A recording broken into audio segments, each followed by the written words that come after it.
Oh man, Steins Gate was a beautiful show. Braun was a character that Colleen cast me at. And how many of you have not seen Steins Gate? Okay. Okay. That character is a really interesting character. He has a lot of levels to him that I didn't expect. And at first I thought he was just going to be kind of this, like, you know, kind of typical buff kind of dude that I play a lot in anime, but he actually has kind of some different elements to him that I'm not going to ruin for anybody. It's an amazing show. If you guys have not seen that show, Ashley Birch plays one of the main characters, if not the main character in it.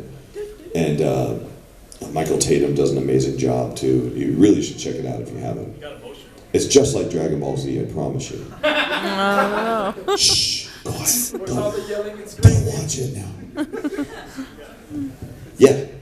Okay, so I hope you don't mind me being blunt, but I was wondering if you've heard any news on casting for Dragon Ball Super English stuff. I hope you don't mind me being blunt, but I have no clue.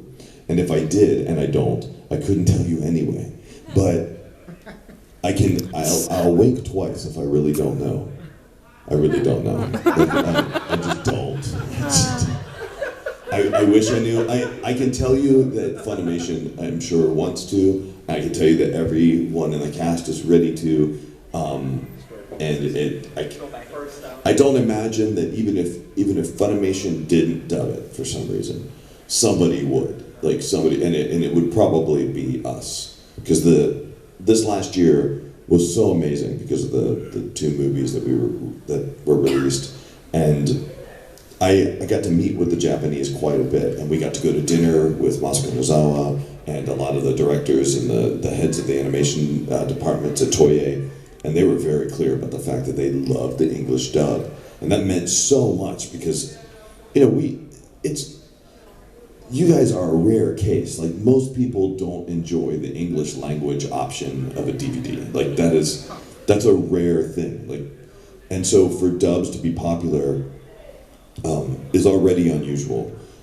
But then for the people that created it in their own language to say they validate the other language version that made me feel so freaking good because we always felt like, you know, my idea of working on Dragon Ball, we always did the best we possibly could within reason, and we really tried really hard on that show.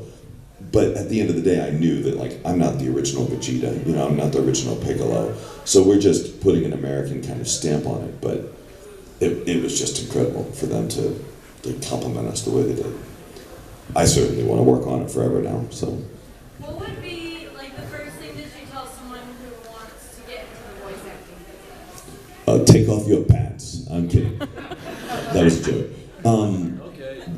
Okay, go for it. Let's see.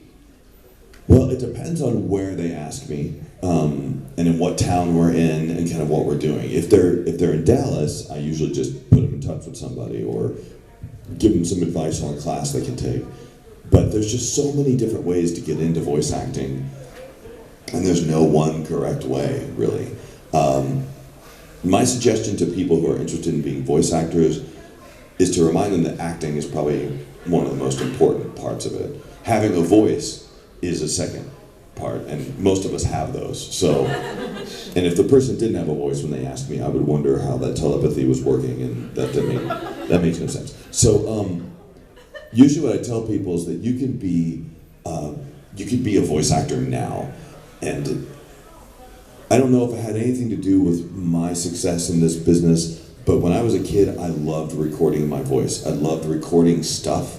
I loved to go to the library and get sound effects records, and I would play the records, and I had multiple record players and multiple tape recorders, and I would play them all and listen to them all at the same time, and then try and record those environments to try and create little environments. And I was a really nerdy kid, and I loved taking apart stereos and putting them back together and plugging things in that I wasn't sure I was supposed to plug in and see what it sounded like. But there's a lot you can do to experiment with that right now, and getting that first VO gig is so hard. It's just so hard to lock in that first one.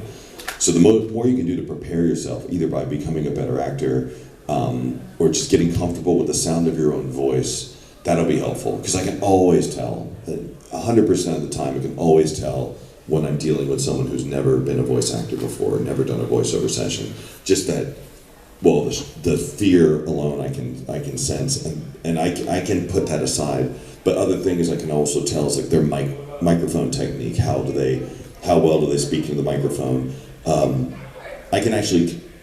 I've been known to control newer actors by adjusting their headphone volume without them knowing, because I know if there's an actor that's overcompensating or being too loud or something like that, I can turn their headphones up and make it so loud for them that they have to back off because they think they're being too loud, instead of just saying you're being too loud. Because I don't want to freak them out. I just like kind of slowly raise their headphone volume until they kind of back down a little bit. The other thing I try and do is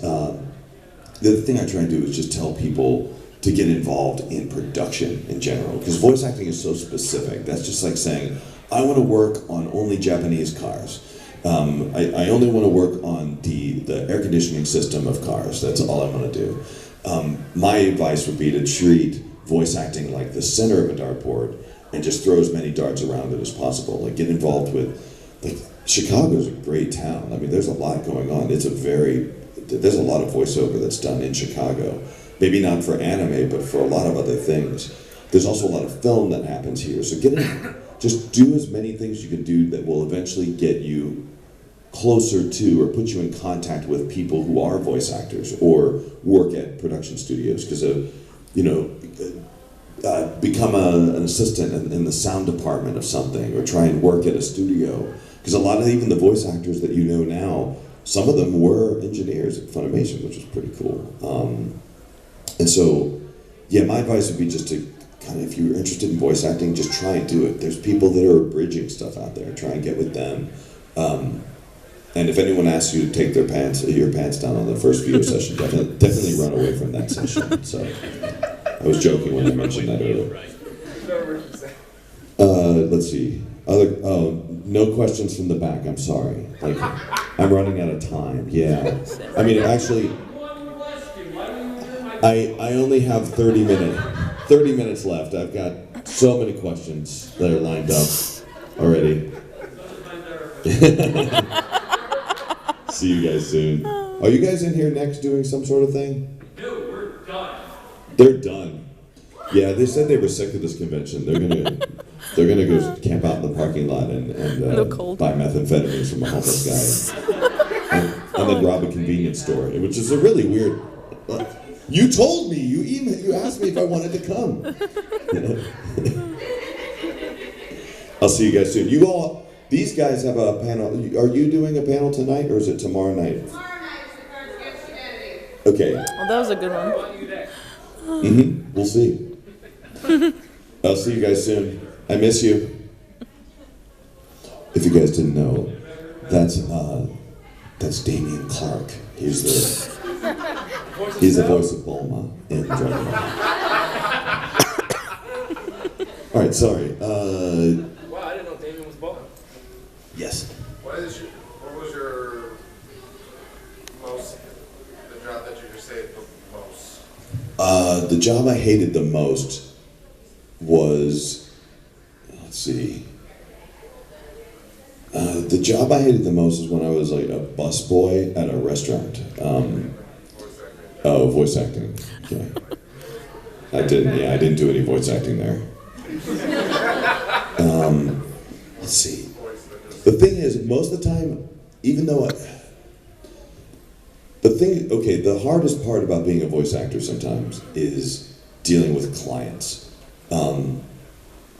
Because one skill you have to have, on top of already being, a decent reader and being able to, deliver lines in a way that sound good to people. Another secret skill you have to have as a voiceover actor is the skill of making the director feel like you listen to them and that you do everything they want you to do and you think their ideas are awesome. Because a lot of it doesn't happen as much in anime, but in commercial voiceover and industrials and stuff like that, that's where you're doing something. Industrial is where you go in and read something for a it'd be like a business to business thing. Like Lockheed Martin is trying to sell F-35s to I don't know, the White House, and they need somebody to do their little corporate video or something. But sometimes you'll go and you'll have these guys that are creatives in their session that drive you absolutely nuts. Like I went in this one, and the guy, he called me in to do the VO for this energy company or something like that, and he goes, and I'm using a fake name because I can't even remember the name of the one that he told me to, but he goes, all right, this is how I want it to sound. He goes, America Energy is the best energy company in the world. They have all sorts of products like energy, blue energy, green energy. And I'd go, okay, wow, you hired me to do the voiceover for this, and you want me to do it in your voice. Let me see. American Energy is the best. No, make it. American Energy is the best energy company in. And I go, American Energy is the best American. Oh no, the best American. I'm like, oh my God, please kill me. And you have to just put up with it because, well, you kind of deserve it because you're being overpaid as a voice actor anyway. So whenever I get frustrated, I go, Chris, you're getting paid more than most people get paid just to talk into something. So it doesn't matter. Like you're standing in a room and you're just reading words on a page, and people are paying you to do that. So shut up. You could be doing a lot worse things.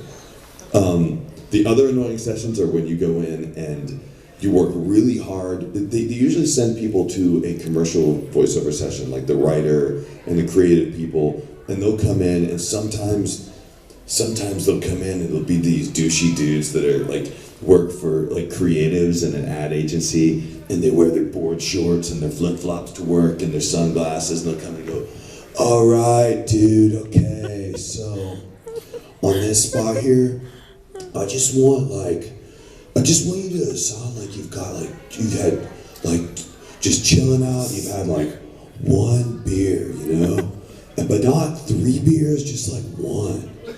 And just like real laid back, all right, man? I just want you to really chill. I want you to feel it. And I'll go like, all right. Hank's Lobster House is having lobster for only $9.99. That's right, only $9.99. And I'll go, no, man, you gotta chill out. I go, all right, Hank's Lobster's having specials, only $9.99. All right, that was great, yeah. So now can you just give us like 5 different takes of $9.99? Okay. You mean just the word that was in the middle of that? Yeah. You don't want me to give you only $9.99? No, just $9.99. $9.99. $9.99. $9.99. No, man, I just need you to really feel it. And I'm like, oh my God.